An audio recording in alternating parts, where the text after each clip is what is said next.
Kita berdoa. Kerinduan kami ya Tuhan, kami mau hidup bagi Kristus. Kami mau hidup sesuai dengan kehendak Kristus. Di tengah-tengah berbagai distraksi dalam dunia ini, di tengah-tengah berbagai macam hal yang dapat membelokkan iman kami, yang memburamkan iman kami, kami hanya mau hidup bagi Kristus dengan pertolongan Roh Kudus. Ya Tuhan, tolonglah kami ya Bapa, ketika kami hidup berkomunitas, agar kami juga boleh menghidupi Kristus dalam kehidupan kami, sehingga kami menjadi keluarga Allah, komunitas yang Tuhan persatukan, agar kami juga boleh menyatakan terang kasih Injil itu bagi orang lain, dan kami tidak hanya menyimpan bagi diri kami sendiri. Tuhan Yesus, kami hendak merenungkan firman-Mu pada pagi hari ini. Tuhan, tolong kami ya Bapa. Tuhan, pimpin fikiran dan hati kami. Berikan kepada kami konsentrasi ya Tuhan, untuk boleh mengerti dan mendalami, serta memampukan kami untuk boleh menghidupi bagian firman yang kami akan renungkan ini. Terlebih ya Tuhan, hamba-Mu yang dengan segala keterbatasan dan kelemahannya, Engkau pakai, Engkau sucikan, sehingga boleh memuliakan Engkau dan menjadi berkat bagi jemaat-Mu di tempat ini. Ini doa kami ya Bapa. Dalam nama Tuhan Yesus Kristus kami berdoa dan mengucap syukur. Haleluya. Amin. Amin. Ya. Sebelumnya saya mau menyapa kita pada pagi hari ini. Shalom Bapak Ibu. Shalom. Selamat pagi. Ya. Izinkan saya Bapak Ibu menanyakan kabar kita pada pagi hari ini. Bagaimana Bapak Ibu kabarnya dalam minggu ini ataupun sampai hari Minggu ini? Apakah baik? Baik, sehat-sehat Bapak Ibu semuanya? Sehat-sehat ya. Sekalipun dalam kondisi yang tidak menentu dalam berbagai aspek ya. Tapi Tuhan masih memberikan kepada kita kekuatan. Mari Bapak Ibu bisa memberikan senyuman kepada saudara kiri kanan kita. Ya paling tidak itu bisa menghibur ya diri kita dan juga memberikan sukacita. Di tengah mungkin kelelahan, rutinitas yang kita rasakan dalam minggu demi minggu yang kita jalani di dalam penyertaan Tuhan. Bapak Ibu dan saudara yang dikasihi oleh Tuhan, kita akan merenungkan sebuah tema, yaitu rahasia Allah yang diungkapkan dalam komunitas. Rahasia Allah diungkapkan dalam komunitas Allah atau komunitas umat Tuhan itu. Nah, untuk mendasari pembacaan kita Bapak Ibu, mari kita membaca bersama-sama dari Efesus pasal yang ketiga, ayat yang pertama sampai ke-13. Kita bisa membuka Alkitab Android atau digital kita masing-masing, dan kita boleh membacanya bergantian. Saya memang tidak menuliskannya dalam slide, tapi kita boleh membacanya dengan memperhatikan kalimat demi kalimat dalam kitab suci ini. Efesus pasal yang ketiga, ayat yang pertama sampai yang ke-13. Efesus pasal yang ketiga, ayat yang pertama atau ayat yang 1 sampai yang ke-13. Kalau sudah menemukannya Bapak Ibu, mari kita boleh membacanya. Saya membaca ayat yang pertama, Bapak Ibu Saudara membaca ayat yang kedua, dan kita bergantian sampai dengan ayat yang ke-13. Efesus pasal yang ketiga, ayat 1 sampai 13. Di bawah judul perikop, LAI memberikan judul perikopnya, Rahasia Panggilan Orang-orang Bukan Yahudi. Itulah sebabnya aku ini, Paulus, orang yang dipenjarakan karena Kristus Yesus untuk kamu, orang-orang yang tidak mengenal Allah.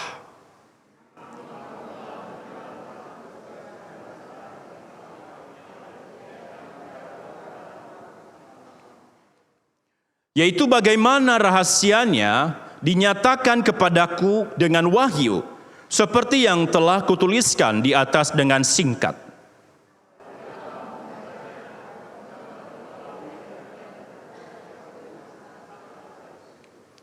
Yang pada zaman angkatan-angkatan dahulu tidak diberitakan kepada anak-anak manusia, tetapi yang sekarang dinyatakan di dalam roh kepada rasul-rasul dan nabi-nabinya yang kudus.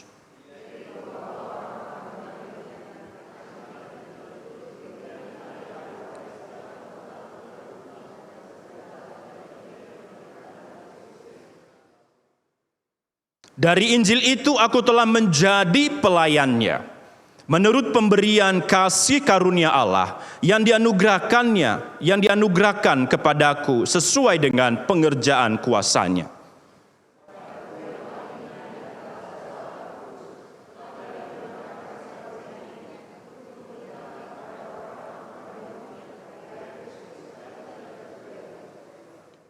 Dan untuk menyatakan apa isinya tugas penyelenggaraan rahasia yang telah berabad-abad tersembunyi dalam Allah yang menciptakan segala sesuatu.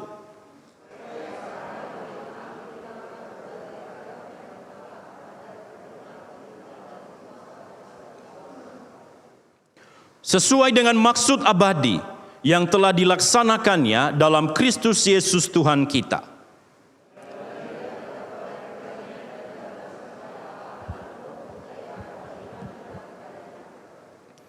Sebab itu aku minta kepadamu, supaya kamu jangan tawar hati melihat kesesakanku karena kamu. Karena kesesakanku itu adalah kemuliaanmu. Ya, sedemikian jauh Bapak Ibu pembacaan kita, berbahagialah kita yang membaca, merenungkan, terlebih juga melakukan bagian firman dalam kehidupan kita sehari-hari.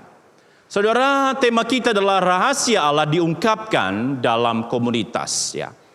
Saudara, berbicara tentang rahasia, pastinya kita saat ini memegang gadget, Android, smartphone, ataupun alat-alat digital lainnya. Dan bicara tentang rahasia, pastinya kita memasang mode pengaman ataupun mode rahasia, yaitu password ataupun Face ID ataupun sidik jari, ya, di handphone kita. Jadi masing-masing kita, entah itu mungkin yang berpasangan suami istri atau yang single, pasti memiliki handphone dan tidak jarang kita memasang password ataupun rahasia ataupun mode pengaman yang kalau orang mau masuk mesti ada passwordnya. Kalau orang mau masuk mesti ada sandinya. Kalau orang mau masuk mesti ada sidik jarinya. Dengan tujuan agar pesan ataupun file-file di dalam layar handphone kita itu tidak diketahui dengan sembarangan oleh orang lain.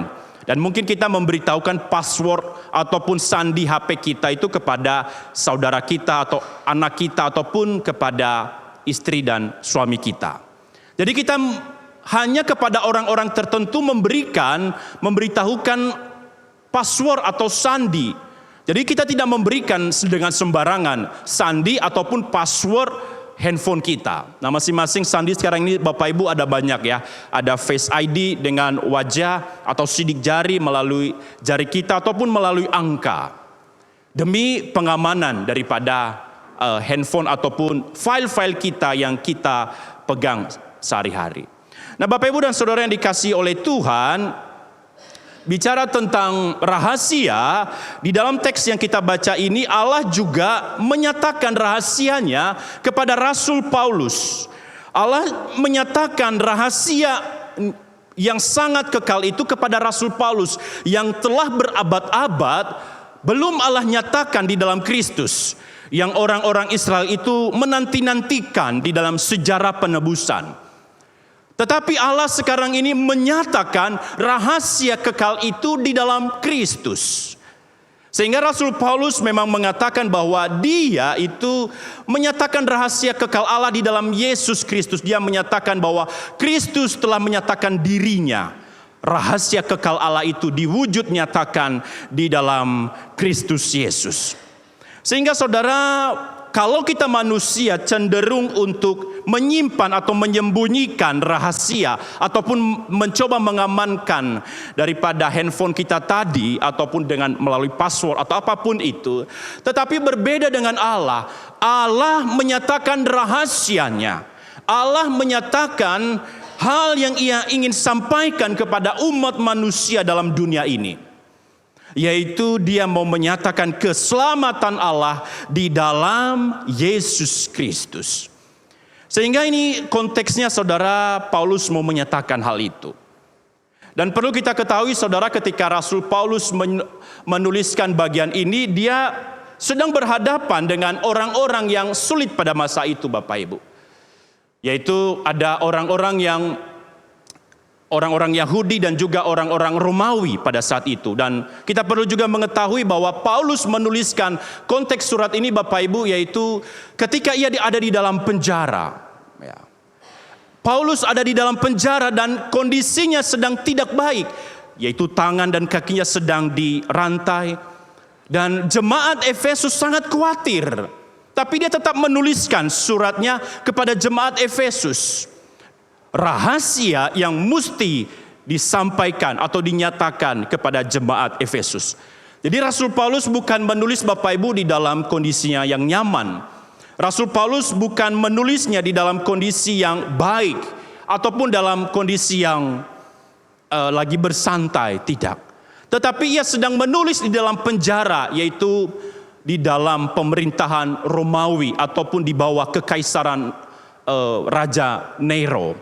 Sehingga di sana Rasul Paulus dibelenggu dan ia tetap menuliskan surat ini kepada jemaat yang ada di Efesus. Dan perlu kita ketahui Bapak Ibu bahwa ketika Rasul Paulus menuliskan surat ini juga nggak mudah. Karena seperti yang kita pernah bahas pada bulan yang lalu, di sana ada dua golongan atau ada dua suku bangsa. Yaitu ada orang-orang Yahudi dan juga ada orang-orang non-Yahudi. Ada orang-orang Yahudi dan ada juga orang-orang non-Yahudi. Nah saudara, orang-orang Yahudi ini mereka sudah terdoktrinasi atau telah dipengaruhi pikirannya bahwa mengklaim mereka ini adalah pemegang janji perjanjian Allah. Mereka yang menerima hukum Taurat, mereka yang menerima janji Allah melalui Abraham, mereka juga yang melakukan sunat. Sehingga mereka merasa bahwa orang-orang Yahudi ini adalah orang-orang yang paling dekat dengan Tuhan, merasa mereka adalah orang yang sebagai umat pilihan Allah. Itulah kondisi yang mereka alami. Dan kalau kita membaca saudara di dalam Efesus pasal yang kedua yang pada bulan lalu, mereka menganggap orang-orang non-Yahudi itu adalah orang-orang yang tanpa Kristus. Orang-orang yang tidak mendapat kewargaan sebagai Israel. Orang-orang yang tidak mendapat bagian dalam perjanjian Allah. Orang-orang yang tanpa pengharapan. Orang-orang yang tanpa Allah dalam dunia. Sehingga itulah kondisi yang dimiliki oleh orang-orang Yahudi dalam jemaat Efesus. Tetapi dalam bagian itu Bapak Ibu ada juga pemikiran orang-orang Yunani Romawi. Mereka juga memiliki konsep bahwa apalagi mereka terbiasa dengan hierarki ya. Jadi mereka memandang antara tuan dan hamba. Jadi mereka memandang secara kasta, membedakan secara kasta. Ada orang yang sebagai hamba ataupun sebagai tuan. Atau ada sebagai laki-laki ataupun perempuan, kasta sebagai laki-laki ataupun perempuan. Atau orang-orang merdeka ataupun budak. Jadi dalam tradisi orang-orang Yunani Romawi, misalnya perempuan itu, mereka memandang rendah. Karena mereka memandang secara patriarkal begitu ya. Mereka memandang bahwa wanita itu adalah kelas 2. Atau sebagai budak, itu hanya sebagai barang yang bisa diperjualbelikan. Meskipun mereka adalah makhluk hidup, tapi bisa dijual. Budak-budak tersebut ataupun hamba yang hanya bisa mengabdi kepada tuannya, tidak bisa berbuat apa-apa. Nah, itulah kondisi dan paradigma yang dimiliki oleh orang-orang Yunani Romawi. Sehingga ada dua kubu di dalam jemaat ini Bapak Ibu, atau ada dua suku, atau ada dua golongan, yang satu orang Yahudi, yang satu orang Yunani Romawi. Tetapi dalam bagian itu Bapak Ibu, menariknya Paulus mengatakan dalam Galatia pasal 3 itu berkata, dalam hal ini tidak ada orang Yahudi atau orang Yunani, tidak ada hamba atau orang merdeka, tidak ada laki-laki atau perempuan, karena kamu semua adalah satu di dalam Kristus Yesus. Jadi kita bisa mengerti ya konteksnya sekarang ini dalam penulisan surat Efesus itu dan kondisi jemaat Efesus. Jadi Rasul Paulus ketika dia tahu ada golongan-golongan dalam jemaat, ada kondisi-kondisi tertentu dalam jemaat Efesus, orang Yahudi yang tadi membanggakan perjanjiannya dengan Allah, ataupun orang Yunani Romawi yang hidup dengan hierarki kasta-kasta tersebut. Paulus itu menegur dan juga menyatakan bahwa tidak ada lagi orang Yahudi, tidak ada lagi orang Yunani, tidak ada lagi hamba atau orang merdeka, tidak ada lagi laki-laki atau perempuan, karena semuanya telah dipersatukan di dalam Kristus. Wah, menarik saudara, di dalam tulisan Paulus ini, sekalipun bagi Paulus sadar betul Paulus menulis surat ini sensitif. Rasul Paulus ketika menulis ini, Bapak Ibu, pasti tidak mudah. Pasti ada orang-orang yang mungkin bisa saja tersinggung di dalam jemaat tersebut. Tapi Rasul Paulus tetap menulis. Dia tahu ini tidak mudah. Dia tahu ini sensitif. Dia tahu ini sudah terbiasa dalam paradigma baik orang Yahudi maupun orang Yunani. Tetapi ia tetap menyampaikannya, bahwa tidak ada lagi perbedaan karena semua telah dipersatukan di dalam Kristus. Sehingga saudara, itulah konteks daripada Efesus, khususnya yang kita baca ini di pasal 3. Sehingga di dalam kekhawatiran jemaat, ya, tadi di ayat 13, kamu jangan lagi tawar hati jemaat Efesus.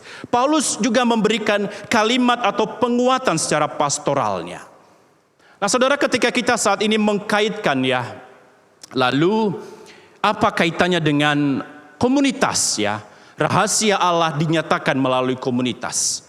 Saudara, memang kita adalah orang-orang percaya dengan latar belakang yang berbeda-beda, latar belakang suku yang berbeda, latar belakang sosial yang berbeda. Lalu apa maknanya, apa relevansinya bagi kita? Rahasia Allah dinyatakan dalam komunitas. Nah, yang pertama saudara, rahasia Allah itu sendiri kita menyadari bahwa kita telah dipersatukan sebagai keluarga Allah. We are united in God's family. Kita telah dipersatukan, kita telah diikat, kita telah dijadikan satu di dalam keluarga Allah. Kita bisa melihatnya Bapak Ibu, ya, di dalam ayat yang kedua dan keenam itu. Bapak Ibu dan saudara yang dikasihi oleh Tuhan, bicara tentang berkomunitas, satu hal yang menjadi pergumulan mungkin banyak orang ataupun kekhawatiran ketika hadir dalam satu komunitas tertentu, mungkin dalam hatinya bisa merasakan, saya diterima enggak ya di komunitas ini? Atau saya hanya jangan-jangan kamuflase ketika saya hadir dalam komunitas ini? Atau mungkin ada orang-orang tertentu yang hadir di komunitas, ya udahlah terpaksa. Mau bagaimana lagi kan, disuruh gereja misalnya. Atau mungkin ada perasaan, ya saya tetap hadir secara fisik, tetapi jiwa saya, hati saya tidak hadir dalam komunitas itu. Nah saudara, mungkin ada banyak perasaan-perasaan yang kita rasakan di dalam ketika kita berkomunitas. Apakah saya diterima? Apakah saya dianggap welcome dalam komunitas ini? Saudara, ada banyak hal yang kita rasakan di dalam kondisi-kondisi yang kita rasakan. Hal yang sama juga yang dialami oleh jemaat-jemaat Tuhan di Efesus yang non-Yahudi. Mereka bersama-sama dalam jemaat Tuhan. Tapi ada mungkin sebagian mereka bertanya, kita ini nggak dianggap sama saudara kita yang keturunan Yahudi. Kita ini dianggap orang buangan. Kita ini dianggap orang yang di luar Kristus. Kita ini mungkin tidak terlalu diperhatikan. Orang-orang yang non-Yahudi itu merasakan mungkin kondisi-kondisi yang demikian. Tetapi saudara, kita mengingat bahwa kita telah dipersatukan menjadi keluarga Allah.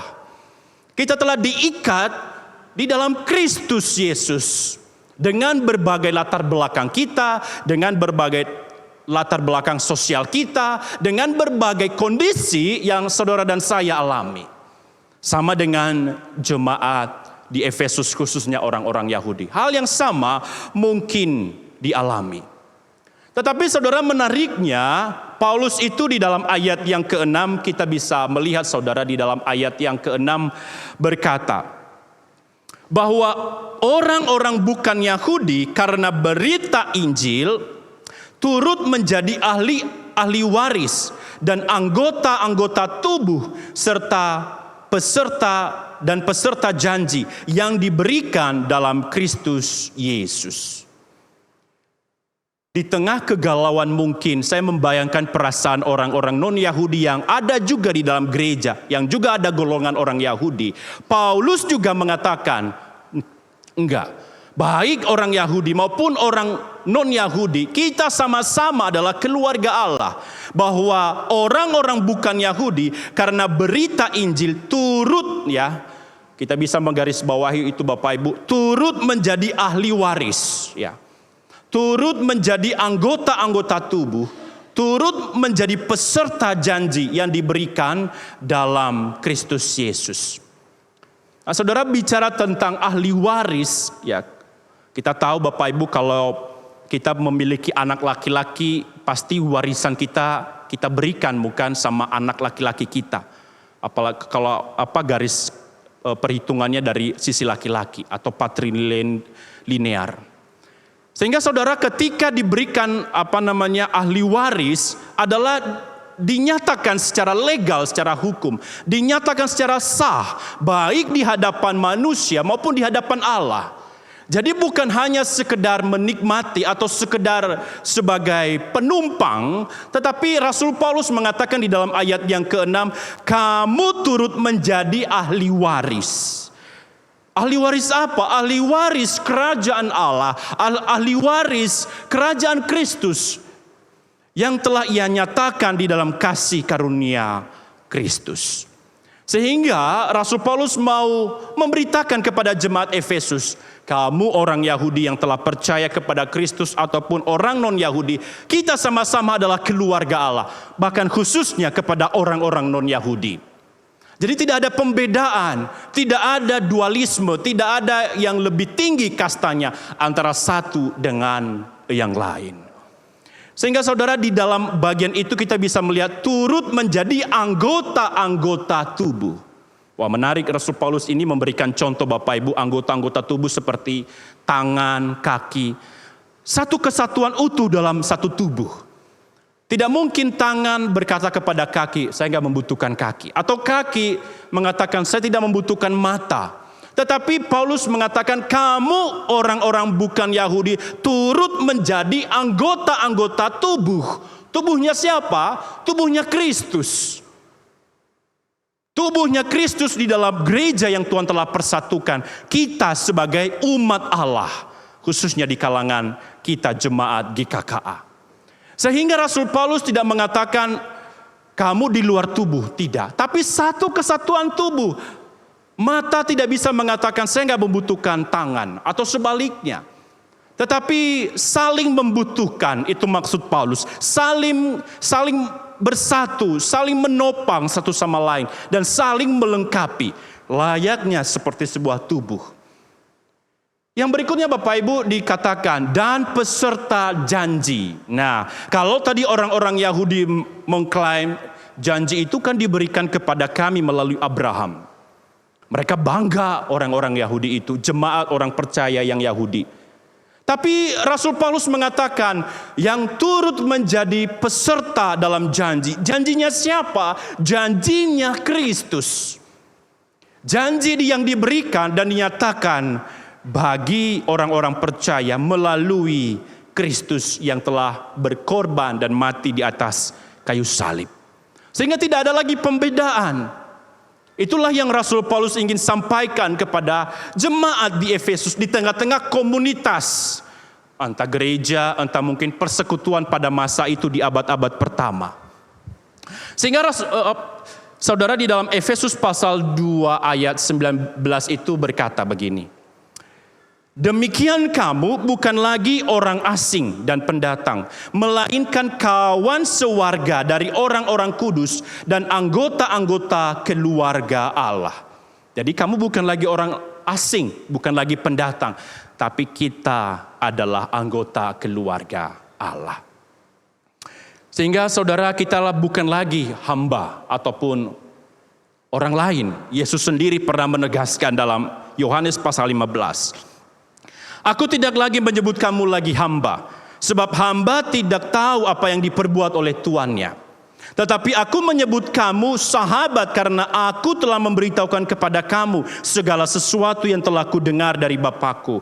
Bukan kamu yang memilih aku, tetapi akulah yang memilih kamu, dan aku telah menetapkan kamu menjadi supaya kamu pergi dan menghasilkan buah, dan buahmu itu tetap. Yesus pun berkata, kamu bukan lagi hamba atau orang lain, tapi kamu adalah keluarga yang di dalam Kristus. Paulus pun senada dengan Tuhan Yesus. Sehingga saudara kita bisa mengerti bahwa apa rahasia kita sebagai umat Allah dalam komunitas. Yang pertama, kita harus sadar bahwa kita dipersatukan di dalam Kristus. Dengan berbagai latar belakang yang ada, dengan kondisi yang ada, dengan berbagai suku yang ada, dengan berbagai status sosial yang ada, kita diikat dan dipersatukan menjadi satu tubuh. Sebagai tubuh yang mempermuliakan Yesus Kristus. Yang kedua saudara, mari kita melihat apa rahasia Allah melalui komunitas ini. Yang kedua adalah yang kita pelajari, everything is only by grace. Rasul Paulus menyadari bahwa semuanya karena anugerah. Everything is only by grace. Kita bisa menyaksikan Bapak Ibu di dalam ayat yang ke-7 dan ke-8. Saya membacakan bagi kita. Dari Injil itu aku telah menjadi pelayannya menurut pemberian kasih karunia yang dianugerahkan. Bapak Ibu bisa menggarisbawahi kalimat itu ya. Yang dianugerahkan kepadaku sesuai dengan pengerjaannya. Kepadaku yang paling hina di antara segala orang kudus telah dianugerahkan. Ada kata di sana lagi, dianugerahkan kasih karunia ini untuk memberitakan kepada orang-orang bukan Yahudi kekayaan Kristus yang tidak terduga itu. Sehingga saudara ada dua kali di sana dikatakan dianugerahkan atau ada kata kasih karunia. Sehingga Rasul Paulus menyadari bahwa segala sesuatu adalah anugerah. Segala sesuatu adalah kasih karunia Allah. Bapak Ibu dan saudara yang dikasih oleh Tuhan, hari-hari ini banyak orang yang menilai bahwa orang dapat dinilai itu melalui pencapaiannya. Misalnya mungkin sejak kecil sudah disampaikan, kalau kamu ingin dihargai, ya kamu harus sukses. Kalau kamu ingin dihargai, ya kamu harus memiliki pengaruh. Kalau kamu ingin kamu ingin dipandang, kamu harus memiliki prestasi yang tinggi. Sehingga saudara ada banyak paradigma bahwa kalau kamu ingin lebih baik, kamu harus memberikan effort ataupun hal yang lebih dan lebih lagi. Sehingga saudara, orang-orang di zaman sekarang menilainya dari pencapaian, entah itu dalam dunia kerja ataupun bisa jadi dalam dunia pelayanan. Dan hal itu Bapak Ibu bisa juga merasuk di dalam konsep berpikir kita. Secara perlahan mungkin kita bisa berkata dalam hati kita, kalau saya dipakai Tuhan, mungkin ya karena saya setia atau lebih baik. Kalau saya ditolong Tuhan, mungkin ya karena saya rajin ibadah. Kalau saya melayani Tuhan, mungkin karena saya mampu dan berkualifikasi. Kalau saya bisa mendapatkan harta dan kekayaan, mungkin karena strategi saya. Nah saudara, ada banyak pemikiran di dalam alam bawah sadar kita yang tanpa sengaja kita bisa berpikir secara demikian. Tetapi saudara, kenyataannya bahwa semuanya hanyalah anugerah. Semuanya adalah hanya kasih karunia. Bahkan Rasul Paulus ketika dia merintis jemaat-jemaat atau dia melayani dari satu jemaat ke jemaat yang lain, dia tidak pernah mengatakan semua karena saya, tidak. Tapi ia mengatakan semua karena anugerah Allah. Everything is only by grace. Sehingga tidak ada dalam benak Paulus bahwa sayalah yang merintis gereja, sayalah yang mengembangkan jemaat mula-mula, sayalah yang menjangkau orang-orang bukan Yahudi itu. Paulus tidak berani untuk menyombongkan diri. Sehingga saudara, kita harus sadar apa yang kita miliki, apa yang kita nikmati, apa yang kita rasakan, apa yang kita dipercayakan oleh Tuhan, semuanya adalah anugerah. Semuanya adalah pemberian Allah. Semuanya adalah kasih karunia Allah. Hal itu dinyatakan tadi di dalam ayat yang ke-7. Dari Injil itu, aku telah menjadi pelayannya, bukan sang pemilik, tapi hanya pelayan, hanya pengerja. Itu yang Rasul Paulus, hanya sebagai alat yang Tuhan pakai. Dari Injil itu aku telah menjadi pengerjanya atau pelayannya menurut pemberian kasih karunia yang dianugerahkannya bagi Rasul Paulus. Sehingga saudara, Rasul Paulus tidak berani berkata-kata lebih tinggi. Rasul Paulus juga tidak mengatakan karena saya lebih aktif dari rasul-rasul yang lain. Tidak. Rasul Paulus juga tidak mengatakan karena saya yang lebih terpelajar di bawah guru Gamaliel dibanding rasul-rasul yang lain. Tidak. Tapi Rasul Paulus dalam pelayanannya, dalam aktivitasnya, ia sadar betul bahwa yang menuntun dirinya adalah anugerah Allah. Sehingga saudara, itulah yang menolong Rasul Paulus. Bahwa di tengah kesulitan, di tengah kehidupan mungkin berjemaat dengan jemaat-jemaat yang ia layani, kehidupan berkomunitas, yang mendrive atau yang mendorong dirinya adalah karena anugerah, karena kasih karunia. Ia sadar betul hal itu yang mendorong dirinya. Bahkan saudara, kalau kita melihat bagaimana latar belakang Rasul Paulus, dia adalah seorang penganiaya jemaat, penentang Kristus, orang yang merasa diri benar sebelum mengenal Kristus. Bahkan dia menyetujui kematian daripada Stefanus. Tetapi ia sadar ketika ia telah ditangkap oleh Kristus, ketika Tuhan telah mempercayakan berbagai banyak hal, ia sadar betul, is only by grace. Hal itu saudara, kita bisa menemukannya di dalam 2 Korintus pasal 12 ayat 8. Tentang hal itu aku sudah 3 kali berseru kepada Tuhan supaya utusan iblis itu mundur daripadaku. Tetapi jawab Tuhan kepadaku, cukuplah kasih karuniaku bagimu, sebab justru dalam kelemahanlah kuasaku menjadi sempurna. Di tengah-tengah kondisi yang tidak enak, di tengah-tengah mungkin ada beberapa penafsir itu mengatakan sakit penyakit yang Rasul Paulus alami. Ia mengatakan, Tuhan angkat penyakit ini. Tapi Tuhan mengatakan, cukuplah kasih karuniaku kepadamu. Sebab justru dalam kelemahanlah kuasa Kristus menjadi sempurna. Sehingga Rasul Paulus sadar betul bahwa ketika dia melayani, ketika dia ada di tengah-tengah jemaat atau memasang tenda, Bapak Ibu pernah membaca ya, Rasul Paulus itu bekerja sampingannya memasang tenda untuk menafkahi kebutuhannya. Dia sadar betul bahwa hanya anugerah. Sehingga kita bisa melihat Bapak Ibu pola daripada Rasul Paulus ini. Dia menerima anugerah yang daripada Allah, lalu muncul kerendahan hati, lalu muncul dalam hatinya kebergantungan kepada Allah, lalu muncul kekuatan dalam penderitaan dan pergumulan di dalam menjalani hidup ini. Sehingga ia sadar betul bahwa semuanya karena anugerah Allah. Dan ia sadar ada muncul rendah hati di hadapan Tuhan dan sesama. Ia tidak berani untuk berbangga ataupun menyombongkan diri, dan bergantung kepada Allah, serta ada kekuatan yang ia peroleh di dalam Tuhan. Satu kalimat yang saya kutip dari sebuah internet berkata, orang yang sadar hidupnya oleh karena anugerah akan lebih mudah menerima orang lain dalam komunitas. Tetapi orang yang merasa dirinya paling layak akan sangat mudah dan cenderung untuk menghakimi. Sehingga saudara, kita harus tahu betul, kita dikumpulkan dalam komunitas.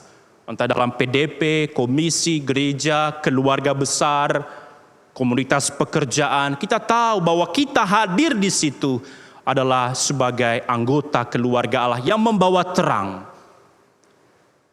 Tetapi biarlah kita juga boleh menjadi kesukaan bagi Yesus Kristus Tuhan. Orang yang sadar bahwa hidupnya karena anugerah akan lebih mudah untuk menerima orang lain dalam sebuah komunitas. Dia sadar hanya anugerah. Tetapi orang yang merasa dirinya paling layak akan cenderung untuk menghakimi orang lain. Yang ketiga, saudara, apa rahasia Allah yang dia nyatakan melalui komunitas? Yang ketiga adalah mari kita menyatakan Allah melalui community atau komunitas ya. Show God through our community ya. Kita menyatakan Allah lewat komunitas kita. Hari ini saudara, mungkin banyak ya pengkhotbah entah di YouTube, di Facebook, ataupun di marketplace yang lain.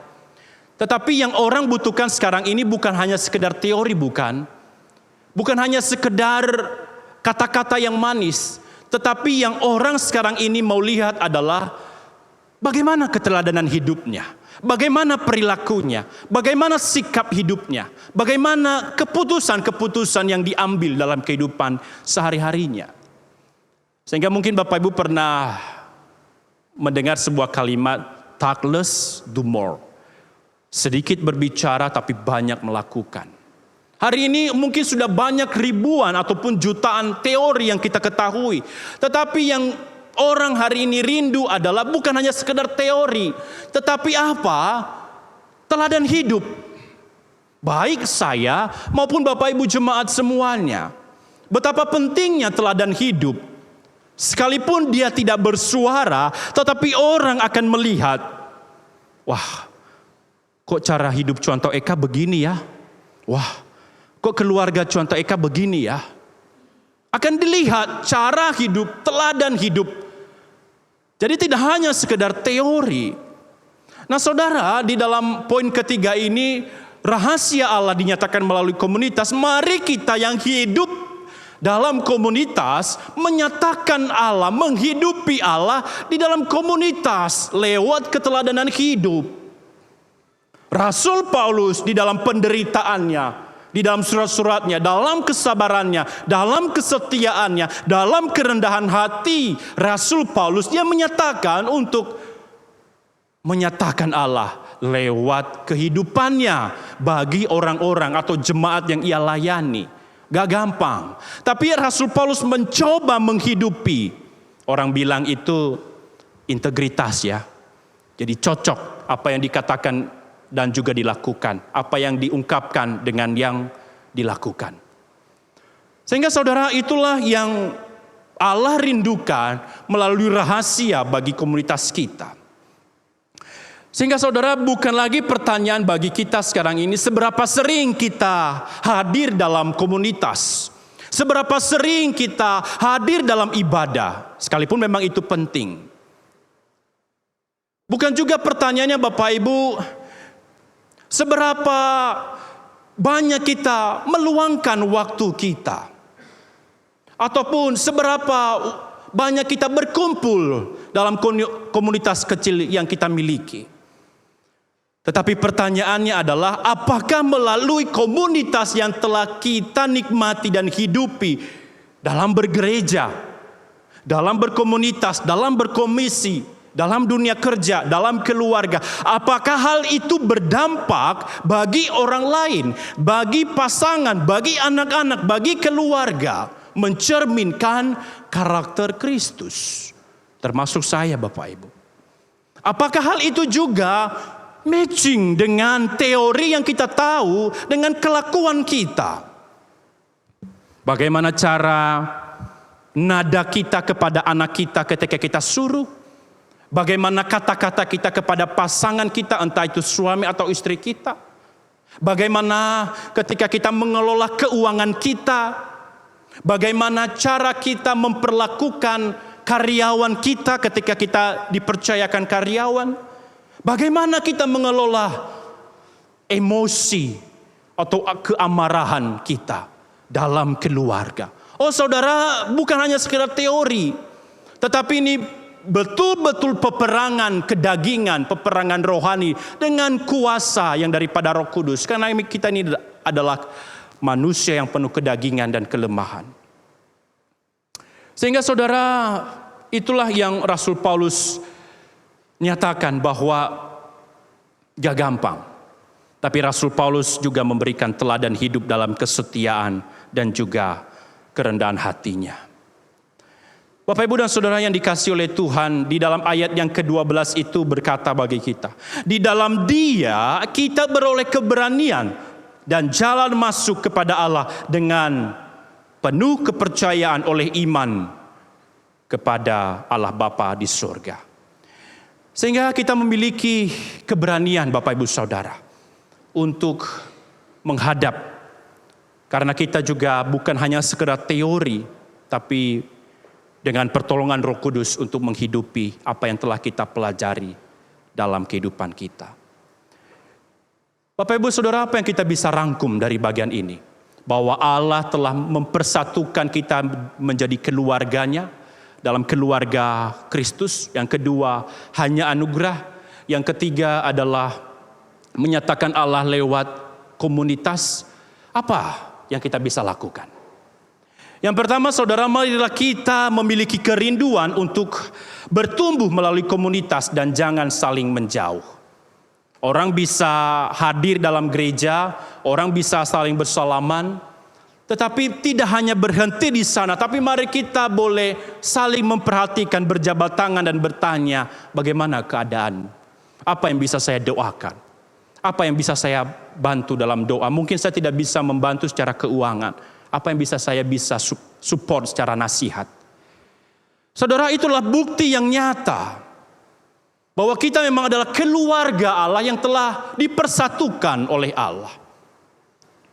Kita belajar untuk boleh saling rendah hati, mengampuni, dan juga menerima. Sama seperti nasihat Paulus. Tidak ada lagi orang Yahudi dan non-Yahudi. Kita sama-sama keluarga Allah. Yang kedua, saudara, mari kita membangun komunitas yang saling menerima dan bukan saling menghakimi. Kalau melihat kekurangan teman, kita jangan cepat-cepat, kok kamu kayak begitu? Atau ketika ada kesalahan-kesalahan tertentu, mari kita dengan sadar jangan cepat-cepat menghakimi. Dan juga mari kita merangkul dia. Adakah yang saya bisa bantukah? Adakah yang bisa saya support kamu dalam bagian pelayanan? Sehingga orang akan merasa nyaman bukan hanya sekedar di dalam topeng kita ketika hadir dalam komunitas baik. Tapi kita juga menjadi pribadi yang mau menerima. Sekalipun mungkin gak gampang menerima latar belakang yang berbeda, Bapak Ibu. Tapi itulah kasih Kristus yang menerima dan juga mengumpulkan kita dalam tubuh Kristus. Kita mau menerima dan juga menasihati orang yang mungkin berbeda dan tidak cepat menghakimi satu sama lain. Yang ketiga, saudara, apa yang kita bisa lakukan? Mari kita menyatakan Kristus lewat cara hidup kita sehari-hari. Seperti tadi yang saya sampaikan, Bapak Ibu, ini penting sekali. Kalau kita menghitung waktu, banyakkan mana waktu kita di gereja atau di rumah? Tentu di rumah. Banyakkan waktu kita dalam marketplace di rumah kita. Sehingga saudara, penting sekali bagaimana kita menyatakan Kristus lewat cara hidup kita. Kita sebagai seorang suami, sebagai seorang istri, sebagai seorang hamba Tuhan, pelayan. Bagaimana kita berbicara kepada pasangan kita.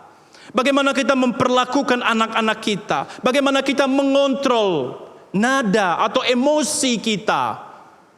Jangan sampai kita di gereja penuh kemanisan, tapi di rumah berkata-kata kasar. Jangan sampai kita di gereja sangat manis, tetapi di rumah sumpah serapah. Sehingga saudara, kita harus sadar bahwa kiranya firman itu boleh bekerja dalam hati kita. Bukan hanya sekedar teori sekali lagi, tapi teladan hidup.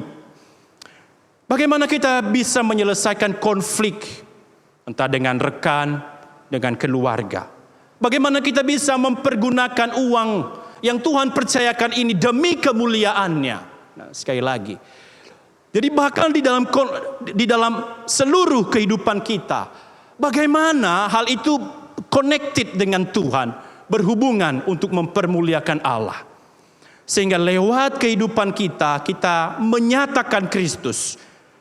Efek ataupun dampak yang baik daripada komunitas atau hidup berkomunitas. Jadi sekali lagi saudara, bukan hanya sekedar teori, tapi dengan tuntunan dan kuasa daripada Allah Roh Kudus yang memampukan kita. Saudara, memang bukan perkara mudah. Kita masih penuh dengan ego, luka, emosi, kedagingan, dan seringkali bisa saja membuat kita tersinggung, marah, ataupun bisa cenderung untuk menghakimi. Tapi mari kita mengingat bahwa bagaimana Rasul Paulus dalam hidupnya telah memberikan keteladanan. Kita berdoa agar Roh Kudus Tuhan bekerja dalam kehidupan kita, melembutkan hati kita, membentuk karakter kita, memimpin hidup kita sedikit demi sedikit semakin serupa Kristus. Dan ketika kita jatuh, kita berkata, Tuhan mampukan aku untuk boleh bangkit. Dan mungkin kita sebagai saudara seiman, keluarga Allah, komunitas, kita berikan dukungan dan bukannya menghujat ataupun menghakimi. Sehingga komunitas itu menjadi hidup. Bukan hanya saling ketemu di tiap-tiap event, tetapi menjadi keluarga yang saling merangkul satu sama lain. Bapak Ibu, kiranya melalui firman Tuhan ini boleh menolong kita. Jadi apa rahasia daripada Allah melalui komunitas? Yang pertama, kita dipersatukan melalui keluarga Allah. Yang kedua, semua karena anugerah Allah. Yang ketiga, mari kita menghidupi, menyatakan Kristus dalam kehidupan kita sehari-hari. Biarlah firman Tuhan ini boleh mengingatkan kita dan memampukan kita dalam kehidupan berkomunitas. Mari kita tundukkan kepala, kita berdoa mengucap syukur kepada Tuhan.